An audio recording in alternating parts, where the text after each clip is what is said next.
Мир вокруг нас переживает кризис, мы это констатируем в последние годы, особенно с началом ковида. Этот весь кошмар начался, потом война в Украине и так далее, и так далее. И это не впервые в истории. Древняя Греция, Древний Рим, они тоже знали времена нестабильности. И тогда, как и сейчас, люди искали ответы. И один из таких ответов был стоицизм. Может ли эта древняя философия помочь нам сегодня? Именно об этом мы и поговорим по ходу данного эфира. В 2020 году, в марте, был день, когда многие, которые запомнили, и Франция закрылась, и вообще все мы сидели по домам, наблюдая, как медицинская, социальная, экономическая нестабильность переплетаются в один клубок. В мире полном перемен, неопределенности, противоречий, куда нам идти, чтобы не потеряться. И вот так стоицизм родился более 2000 лет назад в Афинах. Его основал Зенон из Китиона. Среди тех, кто сделал его знаменитым, Сенека, Эпиктет и римский император Марк Аврелий. Главная идея проста: наше счастье зависит только от нас. Эпиктет говорил, есть вещи, которые зависят от нас, есть те, которые от нас не зависят. Например, наши мысли, наши решения, наши поступки — это в нашей власти. А вот погода, болезни, экономический кризис — это нет. И если мы сосредоточимся всеми силами на том, что можно изменить, что мы можем, на что мы можем повлиять, и отпустим то, что изменить нельзя, мы будем спокойнее и сильнее. Стоицизм — это не отказ от эмоций, это умение ими управлять. Счастье по-стоически — это душевная ясность, отсутствие внутреннего шума, или, как они говорили, атараксия. Мы часто застреваем в жалости к себе, снова и снова прокручивая обиды. А стоики предлагают смотреть на вещи объективно, без окраски, без поспешных оценок.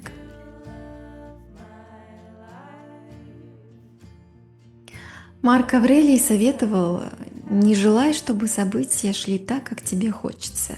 Желай, чтобы они шли так, как идут. И ты будешь счастлив. Это не пассивность, а внутренняя готовность действовать там, где это возможно, и принимать остальное, что изменить нельзя. В основе стоицизма добродетели, любовь, справедливость, щедрость, терпение, любовь к ближним, к своим и к чужим, даже к тем, кто ошибается или поступает плохо. Потому что злые поступки часто рождаются из искаженных представлений о добре и зле. То есть люди не понимают сами, что они делают, они просто неосознанные. И если мы видим эту причину, нам проще не сердиться, а проявить понимание.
Сегодня, в 21 веке, это особенно важно.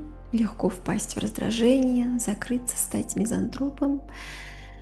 Но Стонг напомнит: не поддавайся тем же чувствам, что и те, кто разочаровался в людях.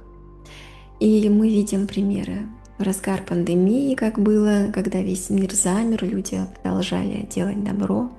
Медики, кассиры, волонтеры, предприниматели, перестроившие производство, чтобы шить маски, делать антисептики, те, кто готовил еду бездомным, и даже вирус не смог остановить доброжелательность и мужество.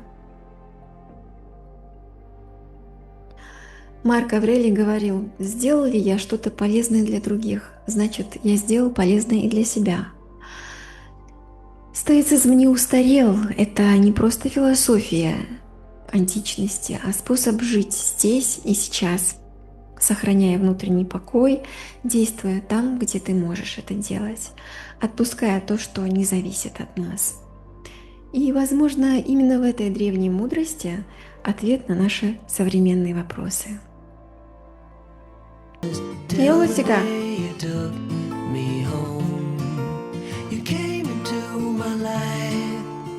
Жена. Добавим к этому немного цитат мыслей Марка Аврелия о внутренней силе и пути воина. Не смерти должен бояться человек, он должен бояться никогда не начать жить.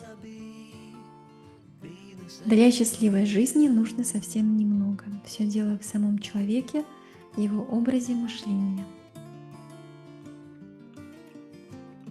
Задача жизни не в том, чтобы быть на стороне большинства, а в том, чтобы жить согласно с внутренним, сознаваемым тобой законом. Все, что мы слышим, это мнение, а не факт. Все, что мы видим, является перспективой, а не правдой. Следует раз и навсегда положить конец дискуссиям о том, каким должен быть хороший человек, и просто стать им. Душа окрашивается цветом своих мыслей. К этому добавить хочется еще цитаты Кароса Кастанеды, которые очень подходят к стоицизму. Воля — это сила внутри нас самих. Это не мысли, не предмет, не желание. Воля — это то, что заставляет воина побеждать, когда его рассудок говорит ему, что он повержен.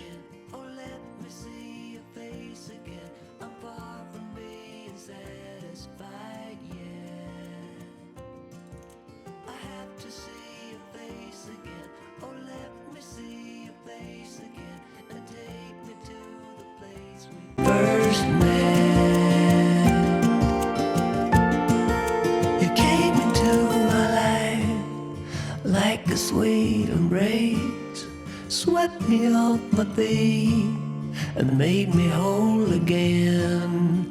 You came in my life, I wanna see your face.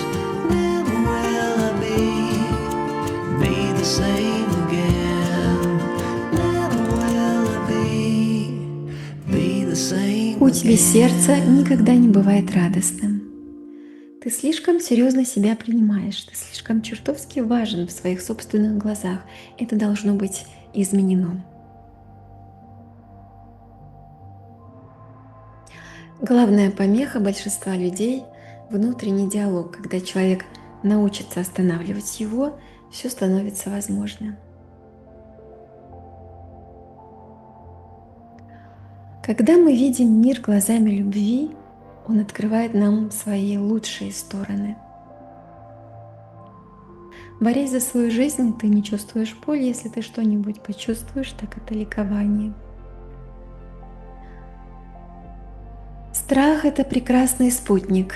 За ним можно отправиться в путешествие, от которого зависит твоя жизнь.